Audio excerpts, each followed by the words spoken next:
Hi, Dennis here, and did you know that Tower of God has well over 500 named characters and counting? And with a cast that massive, it's no surprise that not everyone gets the same amount of love, attention or screen time as Baam and the main crew, which leads to characters disappearing for years. But what is surprising is how many of these forgotten characters were once major players in the story. Characters who helped define entire arcs, only to vanish as if they have quietly been erased. So today we are diving deep into the characters SIU seems to have forgotten. But first I would like to propose a little game. What would you say is the story arc that introduced the most named characters? Is it A, the Nest arc, B, the Hidden Floor, or C, Evangel's Hell? The answer will be revealed later in the video, so stick around to find out. But for now, let's start with some characters whose debut chapter and last appearance are the same. Or to put it in simpler terms, characters who have so far only appeared in a single chapter. And there are a total of 80 of these characters, but some names stand out. First is Kun AA's mother. She seemed to have a huge importance on Kun Aguero's mindset and was portrayed as the reason why he has that cold and calculated personality. But since then, AA has seemingly not thought once about her, which is why her first appearance is also her last one. And this seems to be a pattern with mothers in Tower of God, as the original Anak Jahad has so far also only appeared in a single chapter, though this makes a bit more sense, as she died and the child Anak had way less screen time than Kun. And while we are on the topic of mothers, Aline Grace shares the same fate as Anak's and Kun's mothers, as she too only appeared in a single chapter, that being chapter 240 of season 2, which premiered in March of 2017, so almost 9 years ago, which, considering her plot relevance, is beyond insane. If you had asked me before doing this video how many chapters Aline appeared in, I would have guessed totally wrong, just because she gets mentioned a lot. Other notable characters that have so far only appeared in a single chapter include Arkraptor's daughter, whom we last saw in early season 3 in 2019 as part of Rachel's team, the legendary giant of the tower and ancestor of the native ones, and until recently Fantaminum. However, he appeared in the first chapter of the Jurek Magino spin-off. Also Enryu, well, kinda. He appeared right at the end of chapter 240 of season 2 as a cliffhanger before his proper debut in the following chapter. So should I have included him here? Yeah, F it, why not? Anyway, it's time to look at a few stats. As mentioned, I tracked over 500 characters and 80 of them only appeared in a single chapter, which means that's roughly 16% of the entire cast. This also means that nearly 1 in every 6 Tower of God characters appear once and never again. But now let's move on to what is arguably the most outrageous forgotten characters. Starting off with someone who used to be treated as if he was the main character alongside Baam for a while. Wangnan and the entire team sweet and sour, or at least what is left of them. Last time we saw them was back in the first chapter of season 3, which premiered in March of 2019. That is almost 7 years ago. Wangnan and Miseng rejoined Goseng and Horyang, but Iwa was attacked and presumably taken hostage by Lopobia Yul and Kel. And that is all we know. For the past 7 real-life years, we haven't seen any of them and have no idea what they are up to nor how they are doing. And they are not the only ones. Boro, Sachi, Bero, Cherry La and Vespa all disappeared from the story after the first chapter of season 3 in 2019 as well. And listen, I understand why they were left out of the story in season 3, as the first proper arc of season 3 alone introduced 48 new characters. But still, not seeing them in 7 years is way too long. Characters who last appeared in 2022 include Hatsu, Shibisu, David Hockney, Evankel, Calavan, freaking Vicente and Aria too. Speaking of, what happened to them? They were on the Ark of Knowledge when Adori attacked. Did they die? Other characters we haven't seen in a while include Jaina Repelista Jahad, whom we last saw in 2014, Daniel Hatchet, Kun Ran, Novik, Shia were all last seen in 2016 after the Name Hunt Station arc, or in Daniel's case right before it. To put this into perspective, here's a list of a few manga and TV shows that have started and ended their run since we last saw these characters. A few more stats. Season 1 introduced a total of 75 characters, of which 51 have not appeared since the end of that season. Season 2 introduced a total of 264 characters, with 189 of them not returning in Season 3, and Season 3 introduced 160 new characters. However, since Season 4 has not been released yet, I can't tell you how many of them disappeared. That should be obvious, but I'm mentioning it just in case. What I can tell you is the answer to my question I've given at the beginning of the video. And unsurprisingly, the right answer is C. Evangel's Hell introduced the most new characters. If you guessed correctly, then congratulations. Your prize is that you get to subscribe. Yay!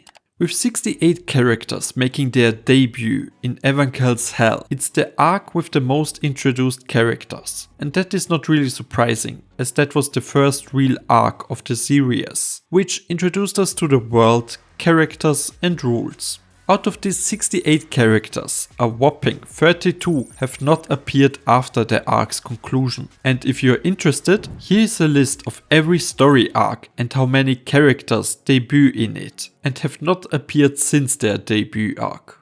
And this shows us that across all arcs, roughly 54% of characters appear in only one arc, fulfill their role and then vanish from the story. Also, if you want to know which family has the most revealed members so far, it's the Lopobia family, by a lot.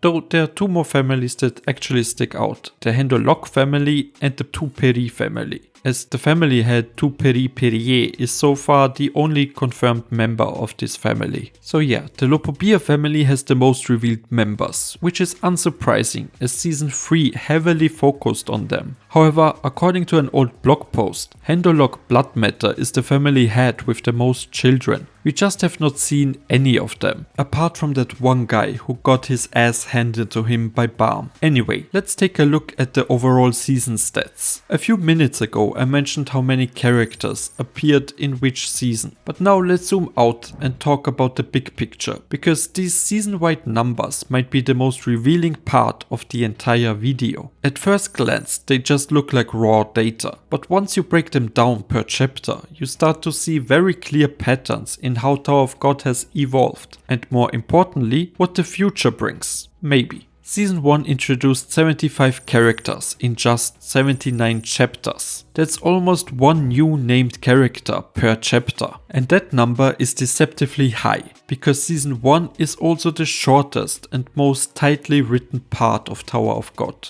Most of these characters were test participants, and it shows that Season 1 treats characters as narrative tools. They exist to teach the readers how the tower works, establish its brutality, and then get filtered out. Which explains why 51 of those 75 characters never appear again after Season 1. And make no mistake, this is 100% intentional by SIU. Season 1 is basically a survival game, and the story reflects that. Most people fail, disappear or die, and the narrative moves on without looking back. Now Season 2 is where things go completely off the rails, in both the best and worst ways. Season 2 introduced 264 characters in 337 chapters. That's roughly 0.78 new characters per chapter.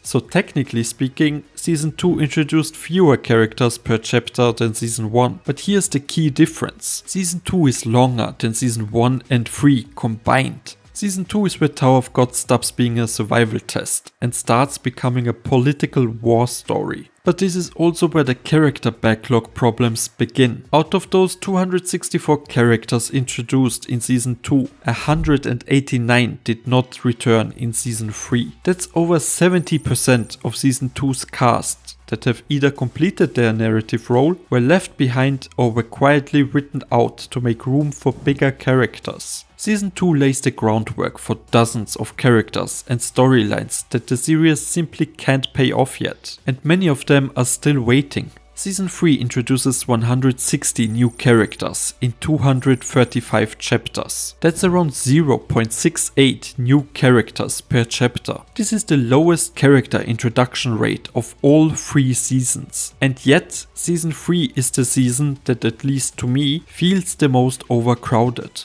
Now, why is that? This is the season of family heads, branch leaders, high rankers with actual political weight, entire military units, and the Lopobia family's internal hierarchy. Season 3 characters aren't disposable test takers anymore. They are characters we should take seriously, which means each new character demands more explanation, more lore, and more screen time, and that creates a bottleneck. Even with a lower introduction rate, Season 3 struggles because it's stacking new characters on top of Season 2's unresolved cast, while still carrying Baam's main storyline forward. In my opinion, this is why so many Season 2 characters quietly disappeared at the start of Season 3.